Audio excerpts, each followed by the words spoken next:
সাংবাদিক বন্ধুসকল, আজি আপোনালোকৰ জৰিয়তে আমি কোচ ৰাজবংশী ছাত্ৰ সন্থাই অৱগত কৰিব বিচাৰিছোঁ যে অসম চৰকাৰ আৰু ভাৰত চৰকাৰে আমাৰ এই কোচ ৰাজবংশী জনগোষ্ঠীটোক বহু দীৰ্ঘদিন ধৰি ঠগি আহিছে। আগতে কংগ্ৰেছ চৰকাৰে আমাক বহু বছৰ ঠগিলে, তাৰপিছত বিজেপি চৰকাৰে আমাক প্ৰতিশ্ৰুতি দিলে যে যদি বিজেপি চৰকাৰ আহে কোচ ৰাজবংশীসকলৰ সৰ্বাংগীন দিশত উন্নয়ন হ'ব, লগতে তেওঁলোকৰ জনজাতিকৰণটো হৈ যাব। কিন্তু দুখৰ বিষয়, আমি ইমান দিন আন্দোলন কৰি অহাৰ পিছতো আজি তেওঁলোকে কিন্তু আমাক জনজাতিকৰণটো প্ৰক্ৰিয়া একো আগে নবঢ়ালে। তো তেওঁলোকে প্ৰতিশ্ৰুতি দিছিল যে বিজেপি চৰকাৰখনে যদি বিজেপি চৰকাৰ গঠন কৰিব পাৰে তেতিয়াহ'লে 6 মাহৰ ভিতৰত কোচ ৰাজবংশীসকলৰ জনজাতিকৰণ কৰা হ'ব। কিন্তু আজি চাওক আপোনালোকে, আজি 2 বছৰ 2 কাৰ্যকাল তেওঁলোকৰ শেষ হৈ গ'ল, কিন্তু আজিলৈকে কিন্তু কোচ ৰাজবংশীসকলৰ জনজাতিকৰণ নহ'ল।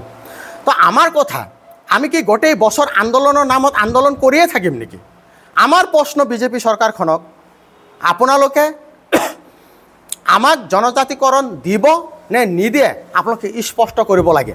যদি দিয়ে অতি শীঘ্ৰে দিব লাগে, আৰু যদি দিব নোৱাৰে তেতিয়াহ'লে আপোনালোকে নিদিওঁ বুলি ঘোষণা কৰিব লাগে। তাৰপিছত আমি কি কৰিব লাগে সেয়া আমি কৰি যাম। তো যদি আপোনালোকে কম সময়ৰ ভিতৰত অসম চৰকাৰ, ভাৰত চৰকাৰ আৰু আক্ৰাছুৰ গোটেইকেইটা গোটক একত্ৰিতভাৱে ত্ৰিপাক্ষিক বৈঠক অনুষ্ঠিত কৰি যদি কোচ ৰাজবংশীসকলৰ জনজাতিকৰণ কৰিব নোৱাৰে, তাৰপিছত কিন্তু আমি অহা 15 আগষ্ট তাৰিখৰ পিছত 28 আগষ্ট তাৰিখৰ পৰা আমাৰ ধাৰাবাহিক আন্দোলন কাৰ্যসূচী আৰম্ভ হ'ব। 28 আগষ্টটো আমাৰ প্ৰতাৰণা দিৱস, আমি সদায় প্ৰত্যেক বছৰ কলা দিৱস হিচাপে পালন কৰি আহোঁ। কাৰণ 1949 চনৰ 28 আগষ্ট তাৰিখটোত আমাৰ কমতাপুৰ ৰাজ্য ভাৰত চৰকাৰৰ লগত চামিল হৈছিল। এয়া ইতিহাস প্ৰসিদ্ধ কথা, আমি কোৱা কথা নহয়। গতিকে সেই ভাৰত চৰকাৰ আমাক ঠগাই আছে, আৰু সেইকাৰণে 28 আগষ্ট তাৰিখটো আমি প্ৰতাৰণা দিৱস হিচাপে পালন কৰিম। তাৰ পিছৰ পৰাই কিন্তু আমি ধাৰাবাহিক আন্দোলন কৰিবৰ কাৰণে বাধ্য হ'ম। চৰকাৰে ভাবুকি প্ৰদান কৰিছিল যে আন্দোলন কৰিব নোৱাৰিব, আৰু নিজৰ প্ৰাপ্যৰ কাৰণে আমি নিজে আন্দোলন কৰিম। আন্দোলন কৰা গণতান্ত্ৰিক দেশত ৰাজতন্ত্ৰ চলাই আছে যে আমি আন্দোলন কৰিব নোৱাৰোঁ, এইটো কেনেকুৱা ধৰণৰ কথা? গতিকে আমিও দেখাই দিম 28 আগষ্ট তাৰিখৰ পৰা। পুনৰাই আমি 28 তাৰিখৰ পিছত আমি ধাৰাবাহিক গোটেই অসমত লগতে দিল্লীত আমি আন্দোলন কাৰ্যসূচী ল'ম। আমি কি আন্দোলন কাৰ্যসূচী ল'ম সেইখিনি 28 আগষ্ট তাৰিখে আপোনালোকৰ সংবাদমেলৰ জৰিয়তে পুনৰাই আমি অৱগত কৰাম। শেষত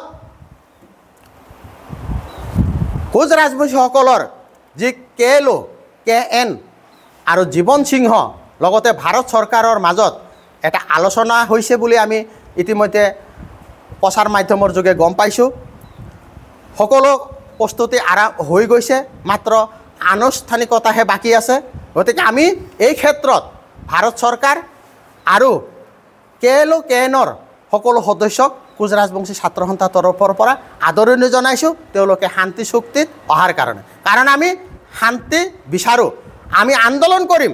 আমি গণতান্ত্ৰিক দেশৰ নাগৰিক, আমি গণতন্ত্ৰক বিশ্বাস কৰোঁ, আৰু যাৰ কাৰণে আমি গণতান্ত্ৰিকভাৱে আন্দোলন কৰি আমাৰ যি প্ৰাপ্য সেই প্ৰাপ্য আমি ডিঙি চেপি হ'লেও আদায় কৰিবৰ কাৰণে বাধ্য হ'ম। গতিকে আপোনালোকে যি অস্ত্ৰ ত্যাগ কৰি শান্তি চুক্তিত আহিছে তাৰ কাৰণে আমি আপোনালোকক বহুত বহুত ধন্যবাদ জ্ঞাপন কৰিছোঁ, লগতে সদৌ কোচ ৰাজবংশী সন্থাৰ আদৰণি জনাইছোঁ। ভৱিষ্যতে আপোনালোকে কোচ ৰাজবংশী ছাত্ৰ সন্থাক সহায় কৰি যাওক, যাতে আমি আমাৰ আন্দোলনৰ জৰিয়তে আমাৰ যি প্ৰাপ্য জনজাতিকৰণ আৰু কমতাপুৰ ৰাজ্য পুনৰ উভতাই আনিব পাৰোঁ। তাৰ কাৰণে সকলোৱে আমাক সহায় সহযোগিতা কৰিব। যিকোনো খবৰৰ বাবে যোগাযোগ কৰক 7099017330 আৰু 7099017110 নম্বৰত।